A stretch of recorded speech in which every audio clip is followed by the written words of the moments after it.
Imagine se você fosse viciado em um jogo e jogasse por 10 anos só para chegar à sala do chefe final. E agora, ao chegar lá, você descobre que tudo era um teste. Um teste para determinar se você realmente merece participar daquele mundo. E agora você se tornou o bárbaro que escolheu para completar esse jogo. Esta é a história do nosso protagonista, um cara que sempre foi muito fraco e passou grande parte do tempo no hospital. Ele sempre foi viciado em jogos, assim como eu. Mas ele estava ficando frustrado porque bons jogos não eram lançados como antigamente. Finalmente, ele se deparou com um fórum onde um novo jogo estava sendo discutido. Dizia-se que, ao contrário de outros jogos, esse obrigava o jogador a fazer 100% de todo o trabalho. Dungeon & Stone, um RPG indie com gráficos 2D. Inicialmente, o protagonista não ficou empolgado porque o jogo estava disponível apenas em inglês, mas como era de graça, ele decidiu dar uma chance. Ao escolher um personagem, havia as classes humano, anão.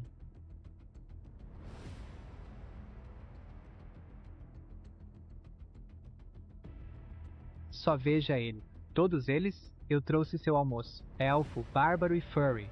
Também havia uma classe com 3 pontos de interrogação que o protagonista não sabia se era uma opção para escolher aleatoriamente ou se era um personagem secreto. O protagonista acabou escolhendo qualquer um, já que não esperava jogar muito esse jogo e acabou pegando o bárbaro. Olhando para o jogo, parecia bem ruim, mas o protagonista ficou tão viciado que nem percebeu o tempo passar. Um completo viciado. Nesse jogo, existem tanto classes únicas quanto classes que são totalmente lixo. Você também precisa se aliar a um NPC, e quando morre, tem que começar tudo de novo. No começo era meio legal, mas depois, ele só continuava morrendo e morrendo, ficando frustrado, mas não desistiu. Começou a jogar no hospital, depois virou funcionário público, até se formou na faculdade, conseguiu um emprego e durante todo esse tempo, ele sempre jogou Dungeon & Stone. Mesmo assim, continuava morrendo. 9 anos se passaram e agora, finalmente, ele chegou à sala do chefe final. Ele chegou ao portão do abismo. É claro que o protagonista ficou radiante com essa conquista e comemorou muito, até perguntando se mais alguém tinha chegado onde ele chegou, considerando que sacrificou 9 longos anos da vida dele para isso. Agora vem a pergunta crucial. Entre na sala do chefe, sim ou não? E quando ele seleciona sim, porque obviamente ele vai entrar, certo? O cara passou 9 anos trabalhando duro, dedicando sua vida ao jogo. Ele realmente vai dizer não agora? O jogo o avisa que ele pode não voltar, perguntando se ele tem certeza de que quer entrar. Claro, isso só acrescenta mais intriga, fazendo parecer que o jogo é um pouco ameaçador, sabe? Depois de selecionar sim, o jogo começa a carregar e o protagonista começa a pensar em como será o chefe. Finalmente, o jogo o notifica de que ele chegou ao abismo, que o tutorial está completo. O protagonista fica pasmo que o jogo trate isso como um tutorial e começa a ficar frustrado de novo porque agora o jogo está escrito em coreano. O protagonista realmente parece com a classe que escolheu no início, irritado com tudo. Ele realmente parece um bárbaro. Após o usuário verificar o jogo, luzes começaram a emanar do seu monitor, luzes que o cobriram e lhe causaram muita dor, e ele foi completamente engolido pelo monitor. Sua consciência estava se esvaindo. Parabéns, jovens guerreiros! Hoje, todos vocês deixarão este lugar sagrado e se tornarão verdadeiros guerreiros. Foi nesse momento que ele percebeu que tudo havia mudado. Tochas no lugar de lâmpadas. Para onde quer que olhasse, havia bárbaros bonitos e musculosos. Um velho gritava para pegarem as armas que mais lhes conviessem. Instantaneamente, o protagonista questiona se aquilo era a introdução de um jogo. Seu corpo parecia normal, mas tinha mãos ásperas, músculos duros e tatuagens. Nesse movimento, o protagonista gamer havia se tornado um bárbaro, até que de repente o velho fala novamente, dizendo que os chamados deveriam avançar. Ele começa chamando o terceiro filho de Van e Carrick. O jovem se aproxima do velho e acaba escolhendo uma arma, um machado de 2 lâminas. Isso, anunciado que ele é um guerreiro. A segunda filha de Fenoline, Anar, é chamada, pouco a pouco, eles escolhendo armamentos. Que a graça de Rafidônia esteja com vocês, guerreiros. E só então os protagonistas entenderam que ele está realmente dentro de uma masmorra de pedra. Um bárbaro, a classe que ele havia escolhido, a classe que ele estava jogando há pouco, é isso que ele se tornou. Enquanto ele se pergunta como isso aconteceu, alguém diz que isso não pode ser verdade. Tarzan, completamente assustado, diz que eles estão na masmorra de pedra. Ele só quer saber como eles foram parar ali. Isso levou o protagonista a entender que esse cara é diferente dos outros bárbaros. Parece que ele não foi o único a entrar nesse jogo. Quem abriu a boca? Foi você? Os protagonistas, completamente chocados, gritaram que não tinha sido ele, chegando até a ficar irritados com o cara que realmente gritou. E quando o sujeito olha para frente, então foi você. Tarzan rapidamente começou a perguntar se eles estão na masmorra de pedra. Não diga mais nada. O velho ficou bem na frente dele. O filho de Kadua ORM foi possuído pelo espírito do mal. Apaguem de suas memórias o que esse espírito disse. Vamos continuar com a cerimônia. Só com isso, o protagonista já entendeu muita coisa. Informação número 1. Pessoas como ele, que entraram no jogo, são espíritos do mal. Informação 2. Você morre se alguém descobrir. E a terceira informação é que a cabeça dele já poderia estar rolando no chão agora. Quarto filho de Senak, avance. Toda essa situação fez o protagonista se borrar de medo enquanto, um a um, os outros eram chamados. Mas a questão aqui é que o protagonista não sabe o próprio nome. À medida que mais e mais pessoas eram chamadas, o protagonista bolou um plano. Ele deve se mover 2 segundos depois que o nome de alguém for chamado e ninguém se mover até... Filho de Jandel, Bjorn. 2 segundos se passaram após o nome ser anunciado até que, finalmente, o protagonista decidiu avançar. E também descobrimos que o nome dele é Bjorn, filho de Jandel. E temos que concordar, né, pessoal? Esse jogo está no modo difícil. O protagonista avança, encara o sujeito, ambos se olhando furiosamente. O velho instrui ele a escolher qualquer arma que quiser. Cara, esse velho aqui está realmente começando a parecer o futuro vilão. Há várias armas para ele escolher, e a arma escolhida, até o velho fica um pouco desconfiado quando vê, porque é literalmente um escudo. Essa é a melhor opção, de acordo com o protagonista. Enquanto isso, do lado de fora, o computador estava se atualizando, aumentando o nível geral do objeto em mais 24. A informação foi enviada para o administrador. Estas são suas estatísticas atuais. E então, de acordo com o protagonista, quando ele escolheu Bárbaro pela primeira vez, ele optou pela espada grande porque era insana. No entanto, havia um grande problema. Ele continuava morrendo como um inútil. Até os monstros ficavam confusos, e ele só continuava morrendo e morrendo. Ele tentou machados de 2 mãos, maças, martelos, tudo o que podia, mas no final, era sempre a mesma coisa. Entrava em modo berserker independentemente da arma, e morria de novo. Um dia, andando pela cidade, avistou um escudo. O escudo é outra história. Bárbaros são uma classe com grande vitalidade e força, excelentes tanques. No começo, foi desafiador, já que gastou tempo aprendendo habilidades por causa do escudo, mas depois, os monstros mais fortes caíam, e ele saía ileso. Em outras palavras, essa era uma classe completamente apelona. Isso explica por que ele escolheu o escudo antes. Agora que a cerimônia acabou, os portões se abriram e os bárbaros devem ir direto para o labirinto. A cidade onde o labirinto está localizado se chama Lapdônia, e com a ordem do líder, eles seguiram para dentro, todos correndo desesperadamente juntos. No entanto, se eles sabem para onde estão indo já é outra questão, não é? Até que de repente o cara que estava liderando todo mundo se vira do nada e diz que se perdeu. Todo mundo fica irritado, o que faz com que o pobre coitado renuncie ao cargo de líder temporário. Então Einar, a segunda filha de Finelan, assume a liderança. Se você olhar só para o rosto dela, parece uma waifu normal, mas se olhar o corpo inteiro, ela parece um guarda-roupa. O protagonista apenas observa a situação até que ela anuncia que também se perdeu. Ela parece desanimada e o protagonista começa a pensar que não pode ficar assim, mas também não pode se destacar demais. Então ele a puxa para o lado. Para onde você acha que ele vai armado a essa hora da noite? Só então ela entende o que o protagonista quis dizer, e corre para contar a todos que agora sabe o caminho para o labirinto. Algum tempo depois, eles encontraram a entrada do labirinto, mas os protagonistas se perguntaram se era a decisão certa entrar. Ele pensava seriamente em deixar o grupo dos bárbaros. Esteve doente a vida toda no outro mundo e nunca arrumou brigas, então consegue entrar lá e matar monstros. Bem, pelo menos ele precisa pagar os impostos do jogo, já que Dungeon and Stone tem esse sistema. Na verdade, depois dos 20 anos, quem não paga os impostos é literalmente morto. Uma forma de ganhar dinheiro é entrando nos labirintos e lutando contra monstros. Outra maneira é ter um emprego humilde trabalhando em bares, mercados, etc. No entanto, há um pequeno problema. Ele é um bárbaro, e bárbaros têm fama de serem selvagens e destrutivos. Isso se deve a uma configuração do jogo, mas em compensação, eles recebem armas logo no início do jogo. O problema aqui é que o labirinto abre apenas uma vez por mês, e agora literalmente só restam 10 minutos antes de fechar. Ele está meio que preso até esse momento. Então é ela quem o puxa, dizendo que eles precisam entrar agora, pois o portal está ficando menor. Ele apenas diz para ela ir na frente, que ele vai atrás.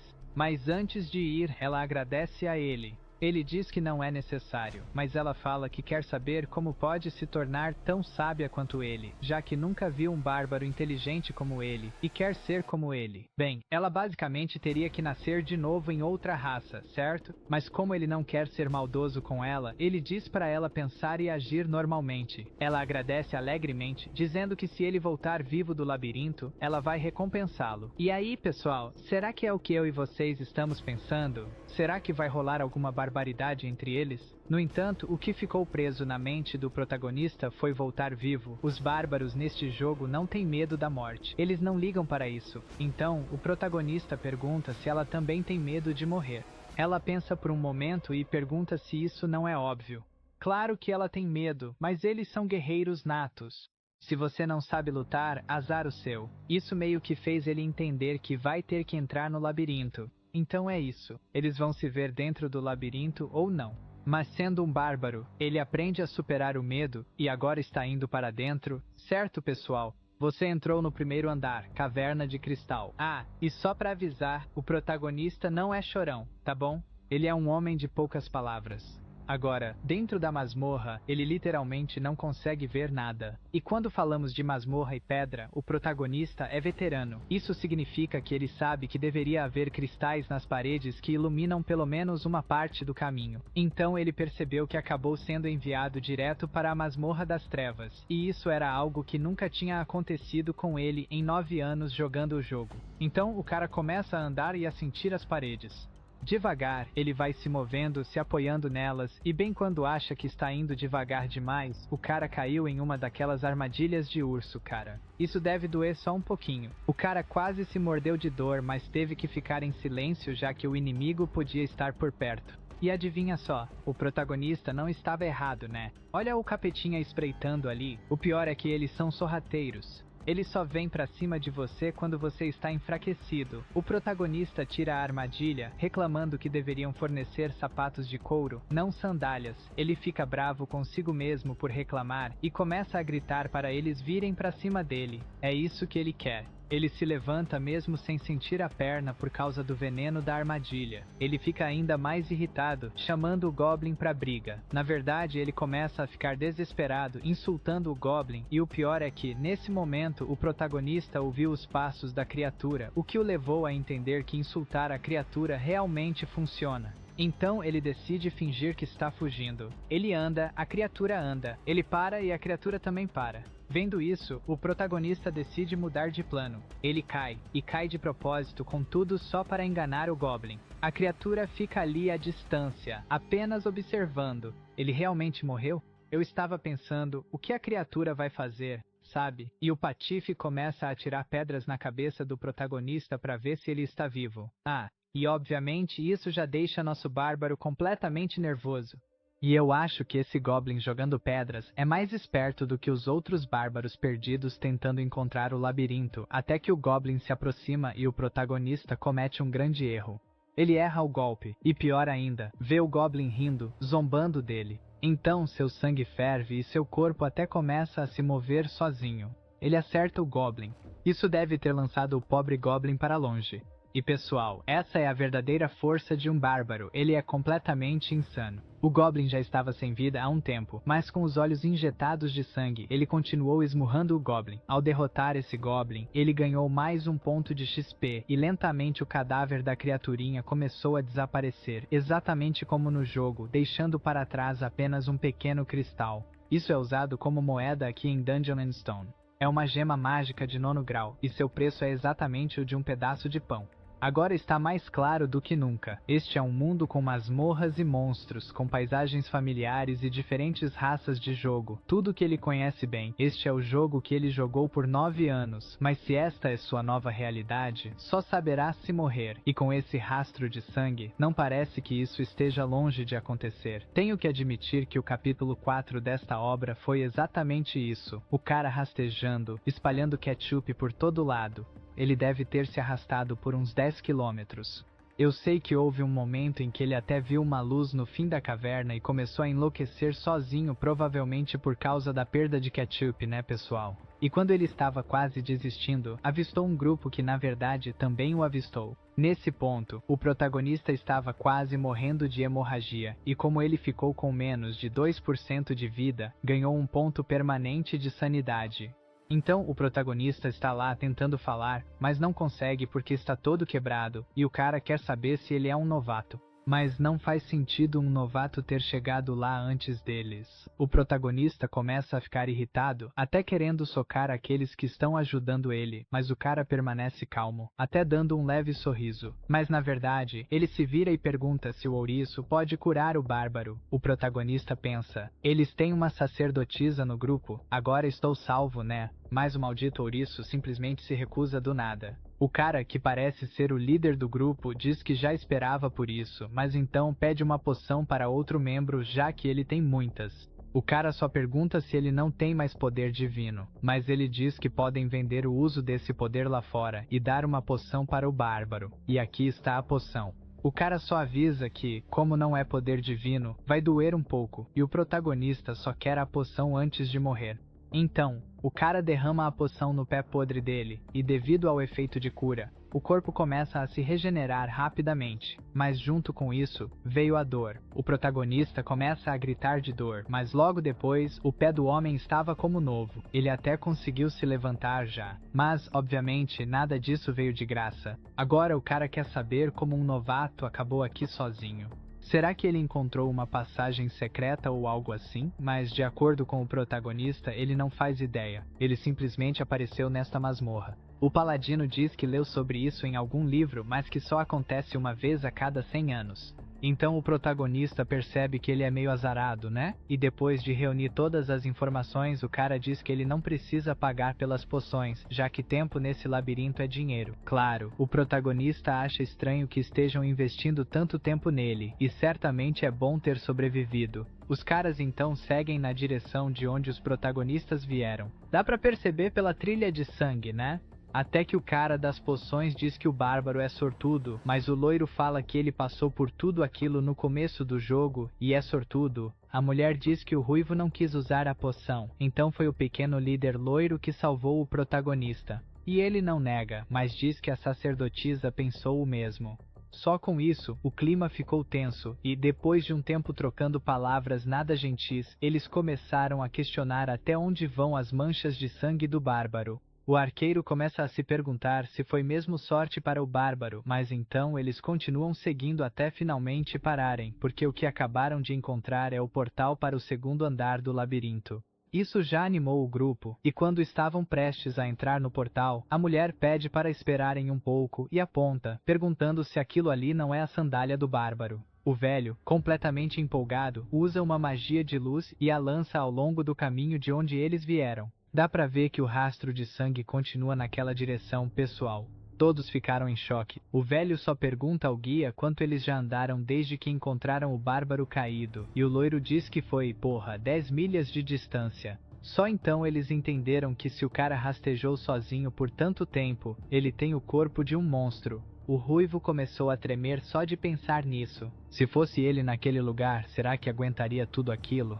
Na verdade, ele se lembra de ter visto que o bárbaro estava estendendo a mão direita e depois disso mostrou uma gema mágica. Então, mesmo rastejando por tanto tempo sem saber se iria sobreviver, ele nunca largou sua ferramenta de barganha porque queria viver.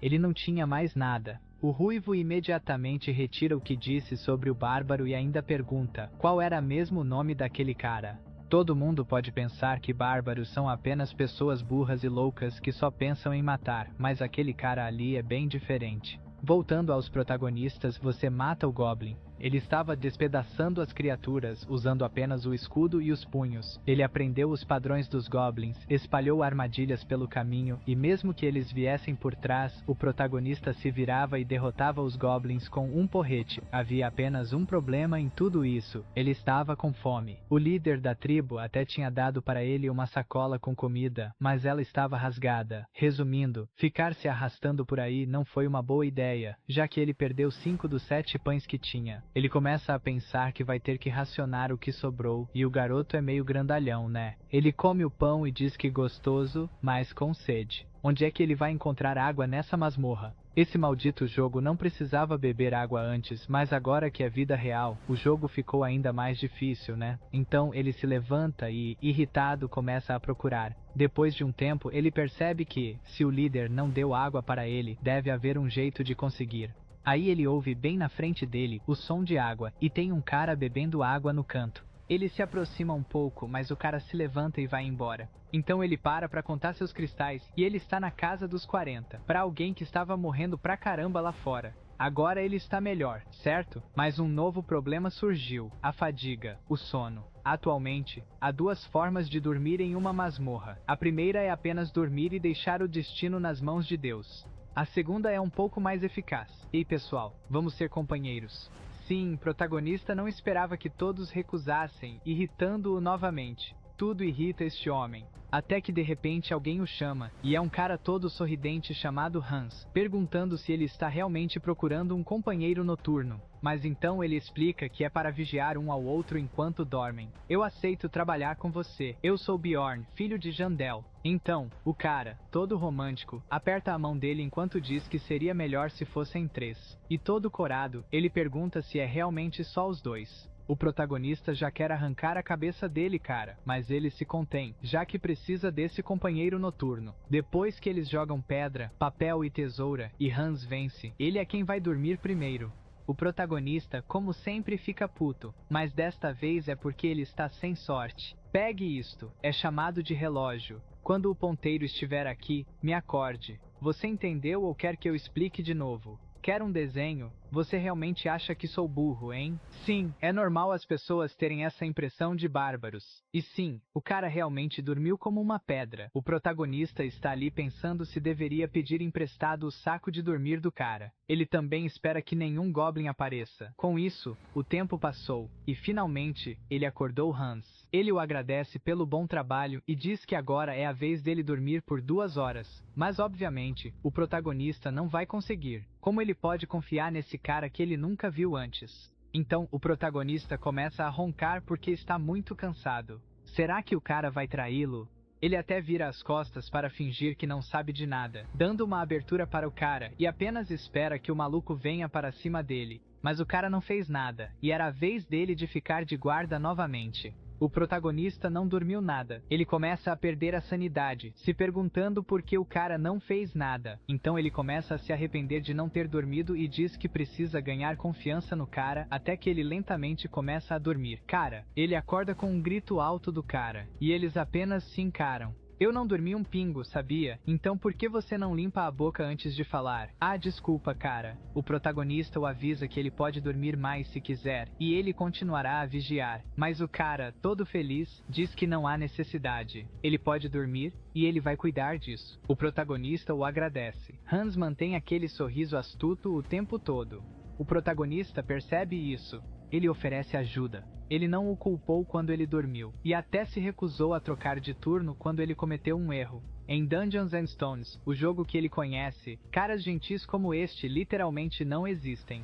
Ele abre os olhos com o cara perguntando se ele está acordado, e com um martelo gigante na mão, ele pergunta se o protagonista não quer dormir um pouco mais. Cara, se o protagonista não tivesse desviado, ele teria sido esmagado na hora. Ele até pulou pra longe, e o cara não conseguia acreditar que ele desviou. Acho que ele provocou a fúria de um cara que já não bate muito bem da cabeça.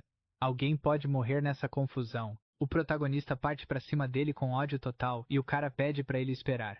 Então ele acerta o cara com um escudo, rachando a cabeça dele. Ele continuava pedindo pra parar, dizendo que podia explicar, mas na cabeça do protagonista, diferente dos goblins, esse cara não caiu com um só golpe, então era só bater de novo. O cara voa metros de distância e começa a se arrastar igual o protagonista fez no começo da história. Mas vou te dizer, dessa vez o protagonista está meio insano. O cara continua pedindo desculpas e o protagonista só quer saber por que ele fez isso.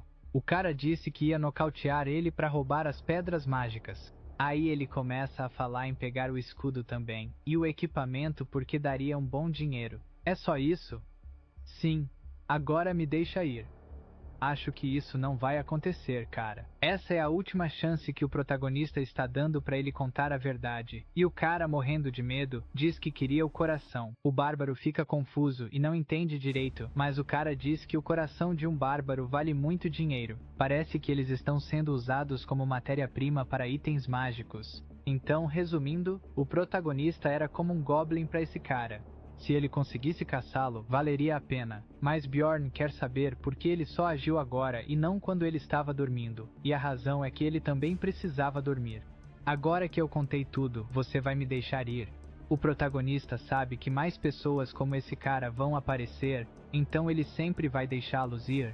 O cara começa a dizer que não é como os outros, mas o protagonista apenas levanta o escudo e esse é o primeiro a morrer pelas mãos dele. Faz apenas um dia desde que ele entrou nesse novo mundo, e ele já matou alguém. Conquista desbloqueada por cometer seu primeiro assassinato, mais um ponto permanente de mentalidade. E com isso, o personagem equipou ombreiras e o nível do item aumentou em mais 13. Depois ele equipou uma mochila, expandindo o espaço do inventário, e equipou o martelo, aumentando o nível do item em mais 30. Ele também calçou as botas. Resumindo, ele equipou tudo o que pertencia ao nosso camarada Hans. Eu disse que esse cara era um verdadeiro camarada. Ele deu ao nosso bárbaro um monte de itens legais. Vamos agradecer a ele, né? Obrigado, Hans. Você é um amigo de verdade. Graças a ele, o protagonista saiu da vida primitiva. Agora ele tem água, remédios e até um relógio para ver as horas. E aqui está o status atual do nosso bárbaro. Agora ele sai destruindo os goblins. Esse martelão aqui foi muito útil. Por volta do segundo dia, os goblins começaram a aparecer em grupos. Nada que ele não pudesse lidar, mas havia um problema aqui e não eram os goblins. Ele matou todos com facilidade. O problema era o sono. Ele se encostava na parede para relaxar, mas nesse momento apareciam goblins. Isso já o deixava furioso, dizendo que não descansava nem 10 minutos, e então ele esmagava todos eles.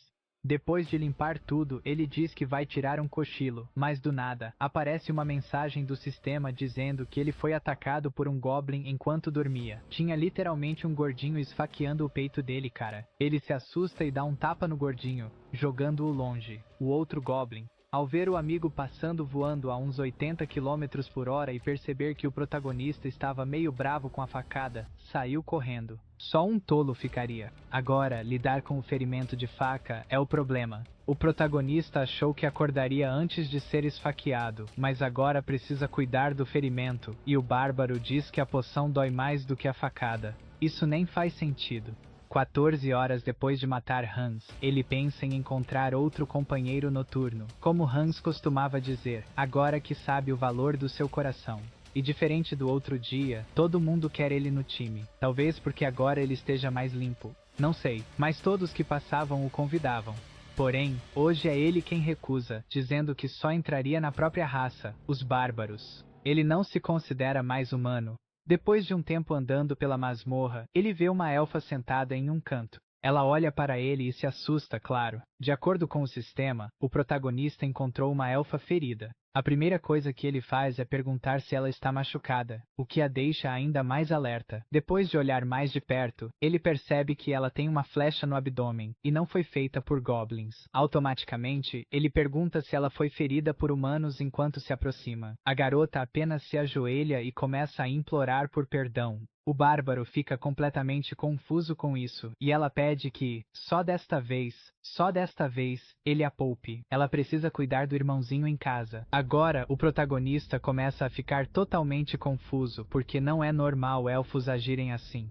Normalmente eram frios no jogo. Tudo isso o leva a tentar resolver o mal-entendido com um pequeno sorriso. Não se preocupe, minha querida elfa, não tenho intenção de te matar. A elfa ficou chocada. Ela sabe que ele é um bárbaro, mas precisa. Será que ele não poderia deixá-la ir? Agora, o protagonista começa a ficar irritado e questiona por que ela está tão assustada. Ele joga para ela alguns itens de cura e diz que vão conversar depois. Esses itens são as folhas de cura que o bárbaro pegou do antigo companheiro. Por que me dá isso? Preciso de um motivo para ajudar? Eu vou te proteger, então cuide dos ferimentos. E claro, ele tem um motivo para ajudá-la, já que precisa de companhia para a noite. E preciso dizer uma coisa, esse ferimento aqui é grande. Cara, acho que nunca vi um ferimento tão grande assim, mas a situação dela não está nada boa. Além de não ter dormido e estar muito ferida, ela ainda tem uma boa aparência. É muito pior para ela encontrar uma companhia para a noite do que para ele. Eu sou o filho bárbaro de alguém, e eu sou Irving. Agora, o protagonista quer saber por que ela tem tanto medo dele, e ela diz que é porque ela é uma elfa e ele é um bárbaro. Mas o que isso tem a ver com alguma coisa? Ela diz que eles são inimigos mortais, e isso é diferente do jogo, já que lá não dizia nada sobre isso.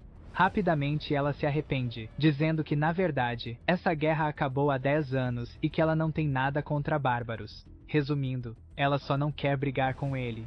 Ele entende que na verdade não sabe tudo sobre esse mundo, e ao ouvir que ele também não quer confusão, ela fica muito feliz. Mas o que ele realmente quer dela é que ela seja sua companhia noturna. Ele está muito cansado, e ela provavelmente também está. Então por que não cooperam? Ela pensa sobre isso e se lembra que os bárbaros valorizam sua honra acima de tudo. Então, ela pede para ele jurar, pela honra de guerreiro, que não fará nada com ela. E como sempre, isso começa a deixá-lo irritado. Mas ela diz que também vai jurar, então ele aceita. Mas ele precisa deixar algo claro primeiro. Ele não é um lorde, ele é apenas Bjorn. Claro, ela não faz ideia de que esse bárbaro gigante chamado Bjorn tem apenas 20 anos. Eu, Bjorn, filho do meu pai, cujo nome já esqueci, juro pela honra de guerreiro, Erwin Fornax de Tertia, juro pelo nome do meu clã. E assim, o juramento de não agressão entre eles, pelo menos por esta noite, finalmente é feito. Ele diz que vai dormir primeiro, que talvez assim ela se sinta mais segura. Ela diz que não é exatamente assim mas tudo bem. Desta vez, é ele quem entrega o relógio para ela, apenas pedindo que tome cuidado porque é caro. Ele se deita pensando que vai fingir roncar e dormir por uns 10 minutos, só para garantir. Mas de repente ele acorda todo assustado, babando. Como sempre, ele pergunta quanto tempo se passou desde que dormiu, e ela diz 2 horas. Ele afirma que foi por causa do saco de dormir e do cobertor que o amigo deles, Hans, deixou. Agora ele se sente obrigado a emprestar para ela também, e ela fica muito feliz com isso, acabando por adormecer. E deve ter dormido pesado, pois estava tão cansada quanto o nosso bárbaro. Para ele, parece que se passaram semanas nesse jogo, mas só faz 3 dias desde que chegou. Isso o faz se perguntar o que aconteceu com seu corpo no mundo real. Bem, pelo que lembramos, ele foi sugado para o monitor, mas o protagonista não sabe disso. Quando ele verifica o relógio, faltavam apenas 10 minutos para acordar a bela adormecida, e só então ele se preocupa. O que ele deveria fazer com ela? Juntar-se a ela e dividir todo o saque. A partir do 3º dia, o jogo começa a enviar grupos de goblins em vez de goblins solitários. Ele diz que consegue lidar facilmente com até 4 goblins. A questão, segurança dormir ou mais pedras mágicas? O problema continua sendo o sono. Então, do nada, ele avista 2 humanos vindo. Eles sussurram, se aquele não é o elfo que procuravam, e o outro responde, sim, é ela. A loira se aproxima dele e pergunta sobre o relacionamento dele com a elfa. Ele está um pouco mal-humorado, mas amigável, dizendo que são companheiros noturnos. No entanto, quando a loira pergunta quando ele vai embora e a deixa, ele fica furioso e diz que não vai responder. Isso faz o cara tremer, mas ele entende e pede para irem embora. Ele entendeu que ia ser fatiado. O bárbaro entende que ela está sendo boazinha e agora é hora de acordá-la. Mas ela, toda esperta, pede para ele esperar mais 5 minutos enquanto puxa o cobertor. Sabe quem ficou nervoso? Ele chama ela de novo, e ela só reclama. Isso faz ele entender que ela estava fingindo que estava dormindo. Antes, o cobertor estava solto, e agora ela está segurando. De repente, ela sente um puxão. O protagonista simplesmente a puxou e a sentou como uma criança. Esse cara é realmente um bárbaro. Ele quer saber na hora por que ela estava fingindo que estava dormindo. E ela, toda triste, diz que se ela se levantasse, ele a abandonaria e iria embora. Na cabeça do protagonista, isso é estranho. É estranho que ela esteja preocupada com isso. Então, ele pensa que quando ela abrir os olhos, o acordo deles vai acabar. No entanto, antes disso, ele pergunta o que ela tem a ver com aqueles dois, e ela afirma que absolutamente nada. Não faz sentido para eles reconhecê-la desse jeito, e ela supõe que eles sejam do mesmo clã do homem que tentou machucá-la. Pelo menos o símbolo nas roupas deles era do clã chamado União de Cristal. Imediatamente, ele entende que é perigoso se envolver com ela, já que um clã inteiro está a perseguindo. Mas ao olhar para ela e sabendo que ela tem apenas 20 anos, assim como ele diz para ela segui-lo para que possam conversar enquanto caminham. Vai em frente, protagonista. Quero a bela elfa na equipe. Ela pergunta se ele vai ajudá-la, mas ele diz que quer ouvir toda a história primeiro, o que anima a elfa. Agora ele ouve a história dela. Ela encontrou o homem no primeiro dia dentro do labirinto, e eles se tornaram companheiros noturnos. No entanto, ela sentiu algo estranho e acabou abrindo os olhos. O que ela viu foi o homem se aproximando dela com a mão em um lugar estranho, dizendo que ela deveria dormir um pouco mais. Ela só descobriu depois que esse cara é o gerente de um clã que faz negócios no primeiro andar. Bom, por mim, já preciso começar a fazer minha lista de pessoas que o protagonista tem que matar nessa história. E por enquanto, só tenho 2 pessoas. No topo da lista está esse canalha que atacou a elfa. Em segundo lugar está o clérigo que não curou o protagonista. Voltando à elfa, ela conseguiu escapar, mas o clã dele a persegue. Foi assim que ela acabou com uma flecha no abdômen. Agora a protagonista quer saber como conseguem rastreá-la e parece que usam pedras-mensagem para continuar a perseguição. Pedras-mensagem, dispositivos místicos, permitem comunicação quando sincronizados antes do uso, com alcance cerca de 300 metros. É como um walkie-talkie. E ele percebe que, se a deixar sozinha, ela será capturada. Mas não parece que ela tenha feito algo de errado, então por que tanta insistência deles? É só para silenciá-la? Ela diz que não é bem assim. E toda corada, ela conta que, fugindo pela primeira vez, jogou sua faca e, por acaso, acertou em um lugar terrível. Em um lugar terrível, se você quer dizer. Lá, sabe, ouvi dizer que ficou bem feio. Ele nem conseguiu consertar com poções. Isso já é motivo suficiente para eles te perseguirem. Ela pede desculpas timidamente, mas foi simplesmente o karma para o cara, não é? Ela sente uma sensação estranha e diz a Bjorn olhar para trás. Eles estão sendo seguidos. Há um grupo atrás deles a uma distância de 150 metros. O protagonista fica impressionado com a precisão dela, e isso deve ser a habilidade passiva dos elfos. O protagonista diz que eles vão acelerar o passo e pergunta se está tudo bem para ela. Ela diz que sim, mas ele sabe que o ferimento dela reabriu. No entanto, ela não reclamou. Essa elfa forte, eu não gostei, eu amei. Mas mesmo acelerando, a distância entre eles não diminuiu, então o protagonista começa a pensar em um plano. Ela percebe que ele está muito pensativo. Pergunta se está tudo bem, mas ele apenas pergunta no que ela é boa. Orgulhosa, ela diz que é boa em lavar roupas e limpar a casa, o que esfria o clima de estratégia bárbara. Estou falando de combate, sua doida. Ela diz que é boa com arcos, com magia de fogo espiritual, e o protagonista percebe que esse é o elemento mais raro. Mas ele quer saber se ela já matou alguém antes. Ela diz que não, mas afirma que, se for preciso, consegue. O protagonista entende e pergunta se ela não quer ser sua companheira até saírem do labirinto. Mas as recompensas são minhas. E eu? Eu não ganho nada? Tudo bem, eu fico com 9 e você com 1. Sem reclamações.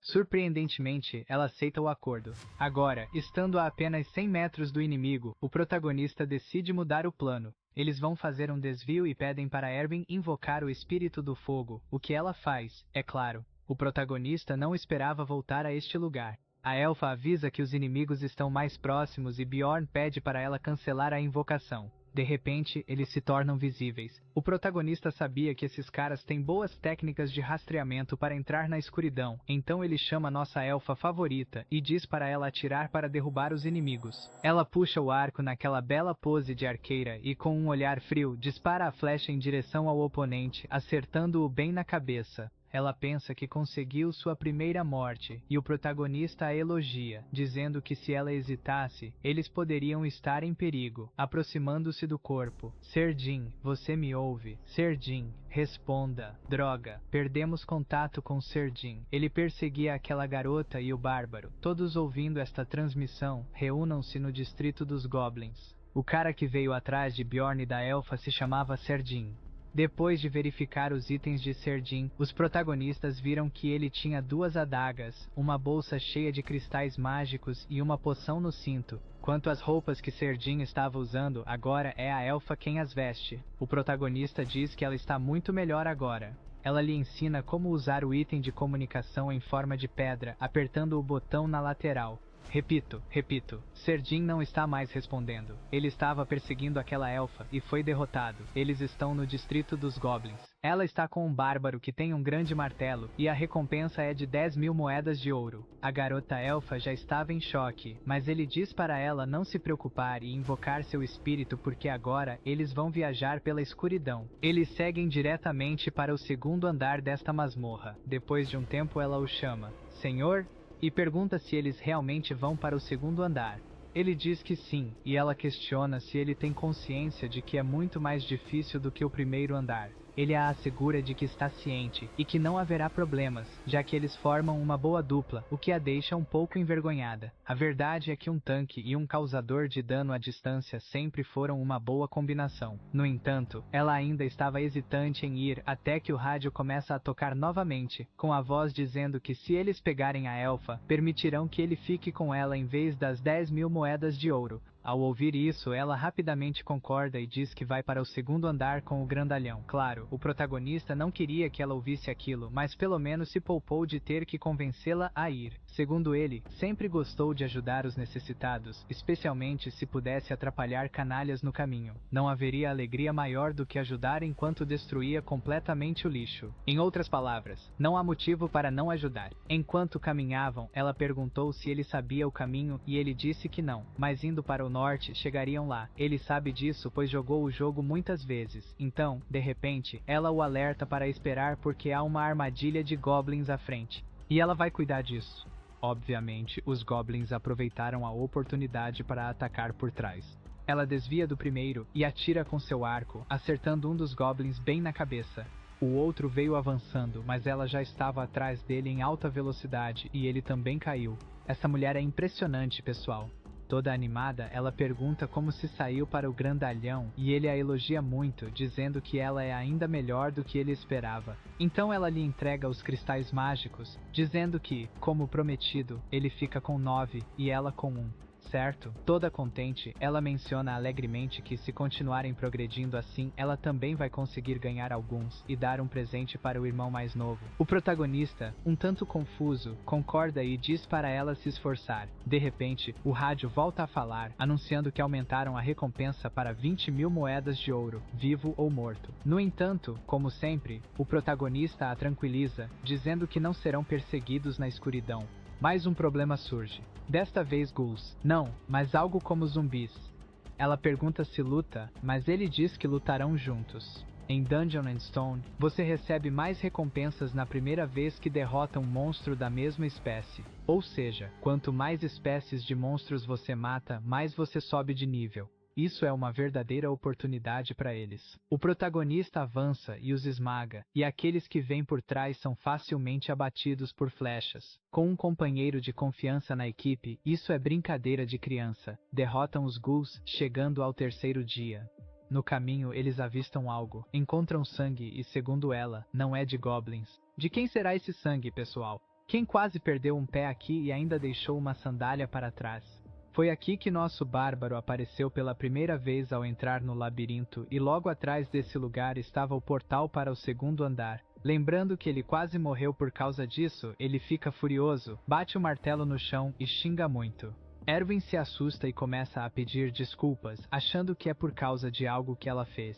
Ele está irritado como sempre, por causa do azar que tem. Se ele simplesmente tivesse aparecido e ido para o outro lado, já estaria no segundo andar. Enquanto isso, a garota elfa está chorando, achando que a culpa é dela. Ele diz para ela não se preocupar, pois não é culpa dela, e só então ela entende a situação, demonstrando simpatia pelo que ele deve ter passado. A surpresa para ele é que ela realmente entendeu o que aconteceu ali. Ela diz ter certeza de que os amigos dele foram para o céu, ou seja, ela não entendeu nada, mas tudo bem, a vida continua. Finalmente, chegou a hora de entrar no portal para o segundo andar. Você chegou ao segundo andar, a Floresta dos Goblins.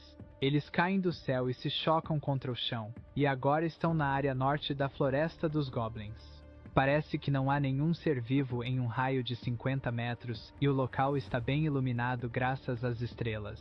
Erwin questiona por que ela nunca ouviu falar de uma floresta no segundo andar, e o protagonista explica que há 4 portais no primeiro andar. Um leva à Floresta dos Goblins ao norte, outro à Toca da Fera ao leste, outro à Terra dos Mortos ao oeste, e finalmente, o portal do sul leva à Montanha Rochosa Sombria. De todos os lugares, este em que eles caíram era o menos ruim. Os protagonistas. O protagonista pergunta se ela sabe como voltar para a cidade depois, como sair da masmorra. Ela diz que após um certo tempo todos serão automaticamente puxados para fora da masmorra diretamente para a cidade. Para ser preciso, no primeiro andar é após 168 horas e no segundo andar é após 240 horas. Depois desse tempo, eles serão puxados para a cidade. O protagonista decide que, quando estiver perto das 168 horas no primeiro andar, eles voltarão para lá e se teleportarão para que o clã que a está perseguindo não os veja mais. Por enquanto, vamos explorar a região próxima ao portal. A garota elfa vai na frente, guiando o caminho e apontando as armadilhas. O protagonista diz que não vê nada ali além de folhas e pedras, mas então ela joga uma pedra, e lá está. A elfa pergunta se foi bom, e a Bárbara apenas diz que ela fez o seu trabalho. Depois de um tempo explorando, eles perceberam que, mesmo com muitas armadilhas, não há goblins por perto. Eles continuam a exploração. O problema do segundo andar é que os goblins aqui tendem a se mover em grupos de 12, e também há goblins mutantes que são guerreiros e arqueiros. A protagonista planeja limpar armadilhas e expandir a área de exploração, ficando próxima ao portal para correr se algo acontecer. Devagar, eles continuam até que ela sente uma presença novamente. Um grupo de goblins, parece que há mais de 10, a pelo menos 50 metros. A protagonista pergunta até que distância podem chegar sem serem vistos, e ela, sem o martelo grande, consegue chegar a cerca de 30 metros sozinha. E faz sentido, né? Imagina o Bjorn tentando se esconder no meio dos arbustos, sabe? O cara parece um caminhão, enquanto a garota elfa consegue andar silenciosamente sem fazer barulho. Finalmente, ela avista o grupo de goblins e sinaliza para a protagonista que os viu. Depois de preparar uma flecha, ela atira com toda a força. Dessa vez, o protagonista nem conseguiu ver se ela acertou ou não. Então, ele passa correndo por ela, dizendo para ela ficar atrás dele. Ele chega bem na frente dos verdinhos e começa a pensar que não está se intimidando nem mesmo com esse número de inimigos. Pelo contrário, pessoal, ele sente que o corpo dele quer agir por conta própria. O coração de guerreiro que ele possui está enlouquecendo pela batalha. Então ele acerta um goblin com uma grande martelada e a criatura quase decolou como se estivesse indo para Marte, chegando ao Elon Musk antes mesmo do protagonista perceber. Só sei que o protagonista está enlouquecido, defendendo, martelando, mas de repente sente o perigo. Um goblin quase cortou o rosto dele. Se ele tivesse demorado só mais um segundo, estaria sem cabeça. É claro que os goblins não dão tempo para o Bjorn respirar. Se ele estivesse só, certamente sairia daqui ferido, mas isso é se ele estivesse só. Nossa elfa favorita está no suporte à distância. Graças a isso, o protagonista está livre para agir no campo de batalha. Você derrotou o guerreiro Goblin, mais um de experiência. Nosso protagonista ganhou 11 cristais mágicos depois de derrotar o primeiro grupo de Goblins. Considerando que ele levou o dia inteiro no primeiro andar para conseguir 44 deles, isso foi realmente muito bom. O protagonista acaba dando 2 cristais para ela em vez de um, já que ele vai ficar com o cristal do guerreiro Goblin, que vale mais. Eles continuaram explorando e quando começaram a explorar em um raio maior que 3 km, Grupos de goblins começaram a aparecer a cada 5 minutos, incluindo agora arqueiros com habilidades de furtividade. Agora as coisas vão ficar loucas, pessoal. Os goblins começaram a atacá-los com tudo, e claro, todos estavam bêbados. O protagonista estava acertando todo mundo, mas já estava na mira do arqueiro goblin. O protagonista baixou a guarda. A flecha quase o acertou, mas ele desviou no último momento. Claro, ele estava atento a isso, e agora até sabe a localização do arqueiro. Você derrotou um arqueiro goblin, mais um de experiência. Após aproximadamente 15 horas vagando por aí, eles decidem fazer uma pausa. O protagonista diz que ela pode dormir primeiro desta vez. Claro, ela já pediu para pegar emprestado o saco de dormir e o cobertor. Então, depois de guardarem as armas, ela adormece, provavelmente se sentindo mais segura agora com o protagonista. Por terem caçado por mais de 15 horas, eles já conquistaram muitas recompensas até agora. Eles também encontraram outros grupos enquanto expandiam a área de exploração. Grupos sempre com mais de 3 pessoas, e alguns até com espécies de outro mundo. Claro, eles apenas passam uns pelos outros, mas o protagonista não gosta muito de ver outras pessoas. Os exploradores são mais assustadores do que os próprios monstros da masmorra, especialmente agora que ele tem um motivo para se preocupar. Agora, no 4º dia dentro da masmorra, eles estavam lutando novamente, descansaram no 5º dia e no 6º dia encontraram outras pessoas. Finalmente, chegou o 7º dia, o dia de deixar este labirinto, pois faltavam 2 horas e 47 minutos para o fechamento do 1º andar. A ordem dos protagonistas é começar a voltar para o portal para não se atrasarem. A elfa avisa que há novas armadilhas no caminho, provavelmente porque os goblins estão reaparecendo. Ela menciona outro grupo de goblins a 70 metros. O protagonista decide lutar novamente. 8 goblins normais, 2 arqueiros e 2 guerreiros, totalizando 12. O protagonista é como um trator passando por cima dos goblins. Ele mata os goblins guerreiros enquanto diz para Erwin ir atrás dos arqueiros. Parece que ele está batendo mais forte do que antes, segundo ele, por causa das inúmeras batalhas que tiveram até agora. Isso também se aplica a Erwin. Agora ela sabe quando e onde atirar, como se já estivesse acostumada com o cenário. Ela havia mencionado 2 arqueiros, mas até agora nenhuma flecha veio em sua direção. Claro, ele a elogia, mas também quer saber se ela cuidou dos 2 arqueiros ou não, para que ele não precise se preocupar com as flechas. Ela não diz nada porque não tinha certeza se matou o segundo. E isso é bom porque informações duvidosas podem ser ainda mais perigosas. Isso faz com que ele sinta orgulho dela. De repente, ela percebe algo diferente naquele Goblin arqueiro, e o que eles estão vendo nada mais é do que uma essência de Goblin arqueiro. O protagonista sabe que isso é extremamente raro, pois já havia pesquisado sobre isso antes. Ele viu em fóruns que essências fazem parte do sistema de habilidades deste jogo. Essências fornecem tanto uma habilidade passiva quanto uma ativa, com atributos variáveis. No entanto, há um limite de quantas você pode absorver, então é preciso escolher as certas para garantir um bom futuro no jogo. A taxa de drop disso é próxima de 0%. Isso já deixa o protagonista chateado, pois ele nunca teria tanta sorte de conseguir algo assim para ele. O elfo pergunta se uma pessoa se transforma em Goblin após absorver a essência, mas ele diz que não. Elas apenas adquirem algumas das habilidades dos Goblins. Ele dá o exemplo do cara que o seguiu no 1º andar. Ele havia consumido a essência de um monstro lobo e os rastreava pelo cheiro. O protagonista deixa o elfo ficar com a essência porque já sabe qual deseja. Ele não pode escolher qualquer uma, o que causaria problemas. O protagonista diz que tudo bem, mas ela precisa prometer algo para ficar com a essência. Isso era algo que ele ia dizer no 1º andar. Antes que ele termine de falar, um grupo de pessoas chega, dizendo para eles não se moverem. O cara imediatamente começa a falar besteira, perguntando o que eles estão fazendo. A elfa já ia explicar que caçavam, mas Bjorn, de 5 metros, a alerta que não precisa responder. Ele a segura pelos ombros e a joga na essência, fazendo-a se fundir. O cara que assistia ficou desesperado e irritado, gritando que a essência era deles. Depois que a elfa volta, ele os desafia a avançar se quiserem lutar, perguntando se conseguem ouvi-lo. Ele está pronto para esmagá-los com seu martelo. Depois, correram em alta velocidade ao portal. E claro, não estão fugindo dos caras. Os protagonistas fizeram os caras correrem. O problema é que, de acordo com a análise dos protagonistas, eles também pretendem passar pelo portal e voltar para a cidade, assim como eles. Então, eles vão acabar se encontrando de novo, e é melhor evitar isso, certo? A elfa avisa que há um grupo de goblins a 50 metros, e Bjorn diz para evitá-los. Ainda assim, parece que não vai funcionar, já que eles já os detectaram.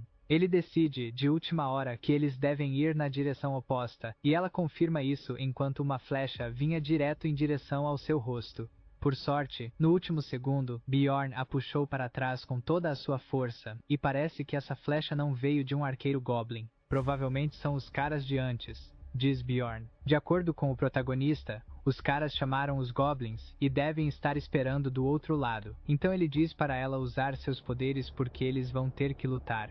Ela fica um pouco confusa, mas ele diz que todas essas essências têm habilidades especiais, e a que ela absorveu antes era a essência de um arqueiro goblin. Isso literalmente aumenta todos os seus status e adiciona uma habilidade passiva e uma ativa. A passiva é a flecha envenenada ao usar arcos, que literalmente causa dano de veneno.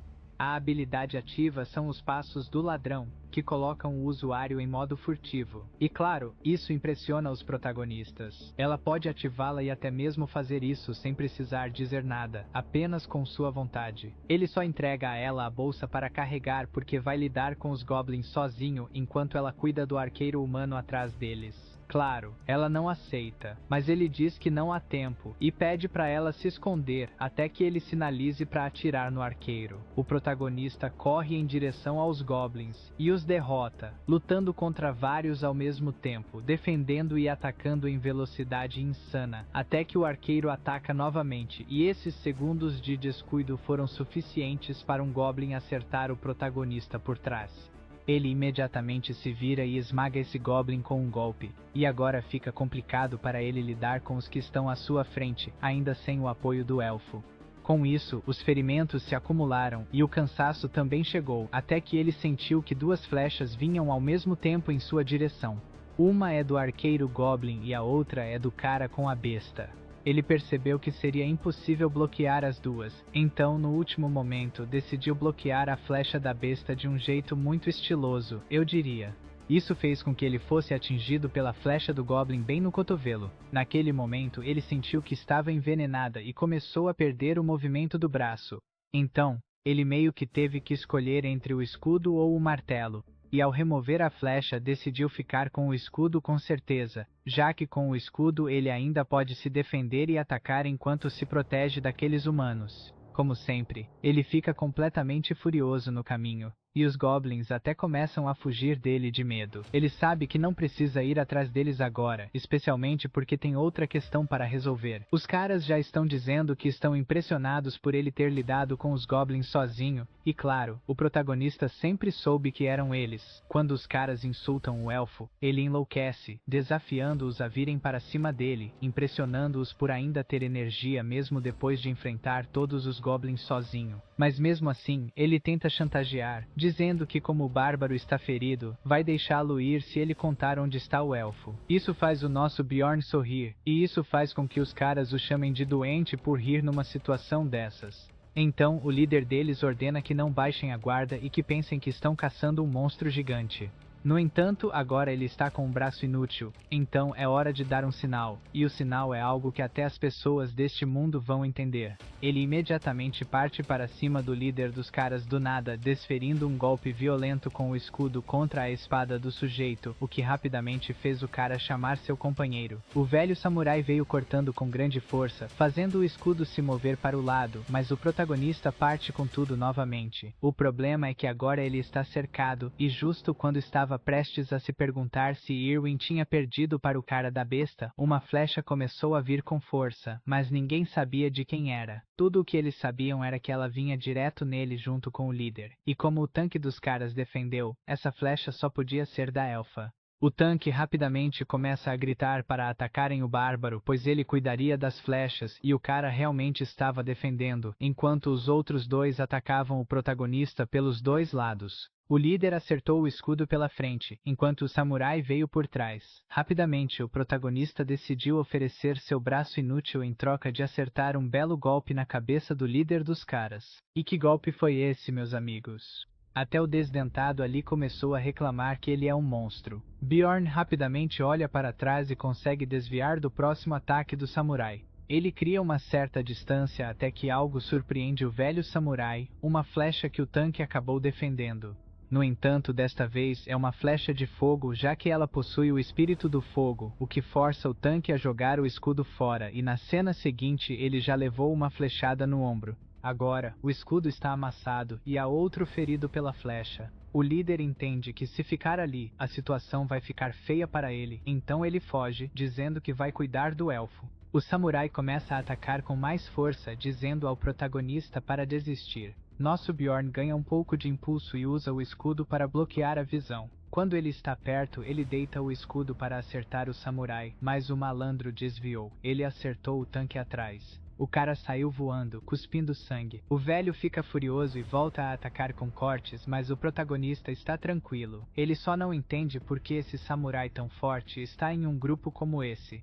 Então eles começam a trocar golpes de novo, mas dessa vez é um contra um justo, pessoal. O protagonista joga o escudo na cabeça do velho, agarra ele pelo colarinho, puxa para perto e dá uma mordidinha no pescoço do velho, completamente tomado pela raiva. Foi assim que Bjorn ficou de pé e os outros dois já tinham ido para o céu. Isso foi uma verdadeira barbaridade, temos que admitir. De repente, Irwin corre em direção ao protagonista, chamando-o de senhor. Ela pergunta se ele está bem e rapidamente diz para ele tomar uma poção, preocupada. Depois de tomar a poção, o protagonista diz que sente o corpo borbulhando. Ele sente cada veia e sua pele está queimando e coçando.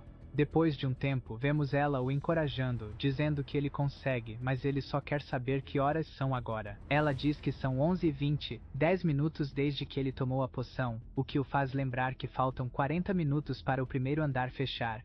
Então ele rapidamente ordena que ela tire a roupa, deixando-a completamente envergonhada. Ela já estava se despindo, pensando que ele devia ter algum motivo para isso, mas o protagonista diz que não estava mandando ela se despir, e sim tirar as roupas dos corpos dos caras que morreram. Depois disso, o protagonista diz para ela esquecer as roupas e apenas pegar os itens que eles estavam procurando. Ela rapidamente pega a besta do cara. Nesse momento, restavam 26 minutos para o portal fechar. Correram o mais rápido que puderam, e com apenas 8 minutos restantes, avistaram o portal. Com 50 segundos restantes, entraram nele o mais rápido possível. Claro, o protagonista caiu de cabeça do outro lado, enquanto ela pousou graciosamente.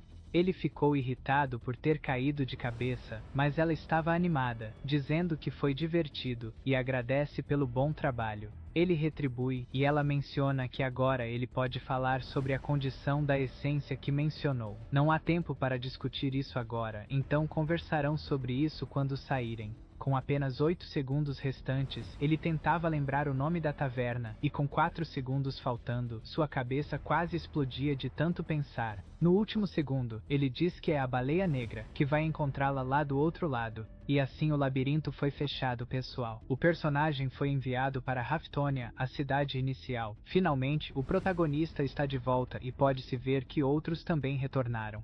Ele só não esperava que houvesse tantos. Não importa quanto tempo passe no labirinto, quando você sai, sempre será meio-dia do dia seguinte e você precisa ajustar o relógio. De repente, um cara gigantesco começa a chamá-lo. O protagonista se lembra que esse cara é Carrick, filho de Vanon, e eles se cumprimentam. Depois disso, Seron, filho de Senec, chega, e era apenas uma questão de tempo até que muitos bárbaros aparecessem. Isso faz com que o protagonista tenha uma reação parecida com a minha. De onde saiu tanto bárbaro?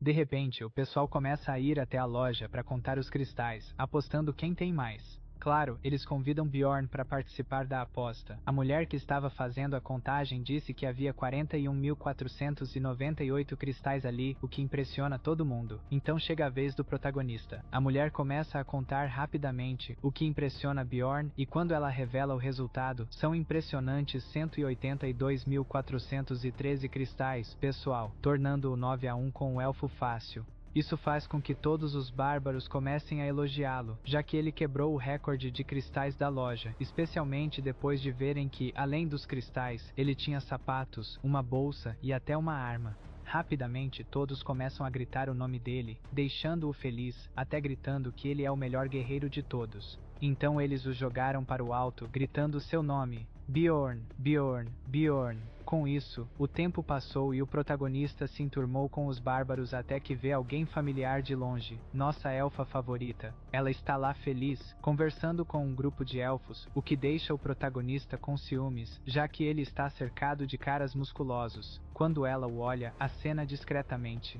Ele tenta dizer baixinho para se encontrarem à noite, e ela confirma. Mas do nada, o outro elfo que estava com ela pergunta se Irwin conhece aquele bárbaro, e ela rapidamente diz que não. Do lado dos musculosos, o bárbaro também afirmou não conhecê-la. O cara ficou irritado, dizendo que não tinha como o maior guerreiro de todos os tempos estar de bem com aqueles covardes de orelhas pontudas. Isso deixou o outro elfo chateado. O protagonista percebeu que aquilo não ia acabar bem. Uma guerra entre musculosos e belos de orelhas pontudas estava prestes a começar bem na frente dele. Depois, quando a poeira baixou e ele andava pela cidade, começou a ver famílias se reencontrando por toda parte, fossem irmãos ou filhos, mas também havia aqueles que não voltaram, e da mesma forma, isso acontecia em todos os lugares. É diferente ver isso pessoalmente do que no jogo 2D, mas agora é hora de comemorar. Os musculosos estavam virando canecas e mais canecas de cerveja. Até as mulheres estavam fazendo isso. Alguns caras estavam até virando 2 canecos de uma vez, o que fez o protagonista repensar por que estava com eles. Ele só queria ver se havia algo que precisava aprender com os bárbaros, mas eles só estavam virando um caneco atrás do outro sem pensar em nada. Então ele se levanta, irritado, dizendo que precisa ir embora imediatamente. Todos os bárbaros do bar se viram para ele, perguntando por que o protagonista está indo embora. Mas no final, eles apenas desejam boa sorte ao melhor guerreiro bárbaro. Agora, caminhando por um tempo, ele percebe que esse mundo é muito pacífico. Havia até diferentes raças andando juntas. Então, depois de comprar algumas roupas novas, ele vai para uma estalagem e toma um banho, pensando que, se for tão pacífico assim, viver na cidade talvez não seja tão ruim. Agora, saindo do banho, nosso bárbaro gigantesco se joga na cama só de cueca, e o cara é tão grande que os pés ficam para fora da cama. Agora temos que admitir que o cara é um verdadeiro galã. Quero ver a elfa resistir. Agora, com a cabeça no travesseiro, ele sente falta de sua antiga casa, melhor levantar, há coisas a fazer. E quando ele acordou, eram 21h18. Ele saiu da masmorra ao meio-dia, calculando ter dormido por cerca de 4 ou 5 horas. No dia seguinte, perguntou sobre a taverna e o cara disse que ela havia desaparecido. Parece que o filho se envolveu em um esquema de apostas há 10 anos, e então trocaram de dono e mudaram o nome do lugar. O protagonista quer saber o novo nome, e o cara diz que é Python Puff, onde o protagonista está agora, e parece diferente de quando ela jogava. Já dentro do bar, as coisas parecem animadas até que ele vê Erwin chamando por ele junto com o outro elfo mal-humorado. A mulher já diz que ele é aquele bárbaro, mas ele educadamente diz que seu nome é Bjorn. E quem é você, elfa? Ela diz que é a irmã mais velha de Erwin, pode me chamar de Tersha. E do nada ela se levanta, dizendo que tem uma pergunta para lhe fazer. Por que ele pediu para ver uma garotinha tão tarde em uma taverna como esta? Além disso, ele a chamou na noite passada e não apareceu. Isso faz com que ela o chame de sem vergonha. Ele fica completamente confuso, perguntando: como assim sobre a noite passada? Vai se fazer de bobo agora, seu safado? Ele rapidamente pergunta para Erwin quanto tempo faz desde que saíram da masmorra. E ela diz que faz cerca de 30 horas. E só então o protagonista entende que não dormiu por 4 ou 5 horas como pensava, mas sim dormiu por 30 horas seguidas. O cara já não é mais o protagonista, é um saco de dormir. Ele deitou e entrou em coma. Na cabeça dele faz sentido se sentir tão leve depois de dormir um dia inteiro, mas Erwin está calma e fofa, apenas observando a situação. Claro, ele pede desculpas pelo erro e informa que dormiu até agora, o que deixa Tersha completamente chocada, já que ela nunca viu um bárbaro pedindo desculpas antes. Então ela diz que não esperava muito dele, mas quer saber o que ele quer com Erwin naquele lugar. E ele simplesmente diz que não é obrigado a contar nada para ela. Ela fica completamente furiosa com ele, e eles começam a discutir feito loucos na frente de todo mundo até que, de repente, ela coloca uma bolsa com 350 mil cristais na mesa, dizendo que esse é o valor que Erwin ganhou com as essências. Ela fica ali olhando, perguntando por que ele não pega o dinheiro. Ela especula que ele tem outro motivo, como já havia pensado. O protagonista apenas pergunta se a pequena elfa concorda com a irmã dela. O acordo que ele ia propor era para ela ajudá-lo até que ele alcançasse o valor que queria, o que a surpreende, perguntando se era só isso que ele queria. Ele ainda diz que desta vez dividiria 50 por 50 com ela, o que a deixa feliz, mas de repente ela perde a empolgação e pede desculpas porque, a partir de agora, tem que formar um grupo com a irmã.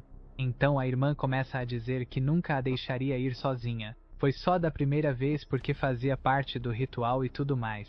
Sempre a mesma desculpa. Claro, isso deixa a protagonista furiosa como sempre, mas ela apenas empurra a bolsa e diz para ele pegar os cristais se entendeu. Mas a protagonista diz que esses 350 mil cristais provavelmente são metade da parte, de acordo com o preço atual, certo? E ela diz que sim. Mas a protagonista diz que se for assim estão faltando 280 mil cristais, já que a divisão prometida era de 90 para 10. Ela dá uma risadinha e diz que quase esqueceu, e literalmente pega 280 mil cristais e coloca na mesa. Ela realmente tentou enganá-lo. Agora ele entende por que bárbaros e elfos se odeiam, então diz que se ela terminou, pode ir embora, pois ele precisa conversar com Irwin. Isso deixa a irmã um tanto confusa, mas de repente, nossa elfa puxa sua irmã pelo braço, agradecendo por ter vindo e perguntando se ela poderia ir embora, já que ela precisa agradecer e se despedir do bárbaro. A irmã fica impressionada. Parece que Irwin está crescendo. Ela aponta para o guerreiro e pede que ele jure não dormir com Irwin. Se ele jurar, ela irá embora. Nossa elfa, ao ouvir isso, cora, enquanto o protagonista se pergunta se não pode simplesmente dormir com ela. As outras opções são permitidas. Ela continua apontando o dedo e mandando ele jurar. E ele diz que jura. Juro pela minha honra de guerreiro. E assim, ela estava saindo de cena quando se lembrou de algo. Lembrou de agradecer por ele ter salvado Irwin e ainda o chamou pelo nome. Nossa pequena elfa ficou tímida, mas o protagonista continuou ousado. Quando ela se levanta, pergunta se foi rude com a irmã. Ele diz para ela não se preocupar, que tudo vai ficar bem. Então ela agradece pela oferta anterior, mas diz que já havia decidido trabalhar com a irmã há muito tempo e pede desculpas. Ele apenas diz que está tudo bem. Então ela rapidamente tira uma bolsa com 63 mil cristais, dizendo que é do cara da besta e do líder Banguela. Ela já tirou a parte dela daqui. Ela também menciona que deixou as 2 mochilas na casa dela e que ele deve ir lá amanhã para ver com os próprios olhos o que tem dentro. Ele percebe que ela sabe tudo o que ele quer sem que ele precise dizer nada. Vai ser triste perder uma companheira tão prestativa. De repente, ela pergunta como deveria retribuí-lo. Ela realmente quer retribuir por ele tê-la salvado na masmorra, e agora a preocupação da irmã dela faz sentido. O protagonista pensa um pouco, mas não consegue pensar em nada no momento, então acaba perguntando se ela quer comer alguma coisa. Ela diz que não está com fome, então ele diz que vai pedir só para ele. De repente ela fica corada e tem a brilhante ideia de que quer beber alguma coisa. Ela quer sua primeira bebida pós-masmorra, e é com o bárbaro. Ele entende que no jogo havia algo assim, e isso tinha um significado importante para os elfos. Então ele diz que está feliz. Ela o repreende, dizendo que ele deveria agradecer, e ele o faz. Ele agradece, e ela diz feliz. De nada. Ela diz que essa não seria a primeira bebida pós-masmorra dele, mas ele a interrompe, perguntando do que ela está falando. Na verdade, essa também é a primeira vez dele. Eu te disse umas 30 vezes que tenho 20 anos. Você não estava brincando? Foi a primeira vez dele na masmorra. A comida chega. Ela diz que ele foi muito bem na masmorra, e ele retribui o elogio. Eles fazem o primeiro brinde, e depois de um tempo, conversavam sobre coisas sem sentido, como ele estar usando uma camisa hoje, e ela uma saia. Ele continua virando uma caneca atrás da outra, o que a impressiona. Então ele diz que pensou em uma forma dela retribuir como queria. Toda pomposa, ela pergunta qual é essa forma, mas ele diz que tem que ser em outro lugar, porque senão os seguranças vão atrás deles. Ela fica corada e, com um olhar malicioso, pergunta se pode ser no quarto dele. Ele está completamente sem fôlego e suando, e ela também está sem fôlego e chorando, dizendo que não aguenta mais. Eu sabia que o bárbaro era demais para ela, mas na verdade, o protagonista estava dando uma sessão de quiropraxia nela. Como ele não controla bem a força, quase puxou o braço dela para trás, então ela estava chorando, dizendo que não aguentava mais. Depois que eles terminam, ela acha que ele ia arrancar o braço dela, mas na verdade, ele só estava testando o status de flexibilidade mais 4 dela. Ela fica brava, perguntando se ele a chamou ali só para testar as habilidades dela, e ele confirma que sim. Ele só queria testar, já que o uso de habilidades é proibido na cidade, o que a decepciona. Então ele começa a criar várias teorias sobre as estatísticas do jogo e ficou perdido em pensamentos por um tempo, até que ela o puxa, dizendo que está com sono. E o que eu menos esperava aconteceu. Diferente dos clichês de anime, eles literalmente dormiram juntos. Bem, isso pegou a honra dele como bárbaro e jogou fora. Vou parar por aqui. Se vocês gostarem, posso trazer uma continuação depois. Deu muito trabalho fazer este vídeo com mais de 1 hora. Pelo menos eu mereço um like, né? Obrigado. E bom, o vídeo termina aqui. Não se esqueça de se inscrever no canal se você é novo, e se não for tão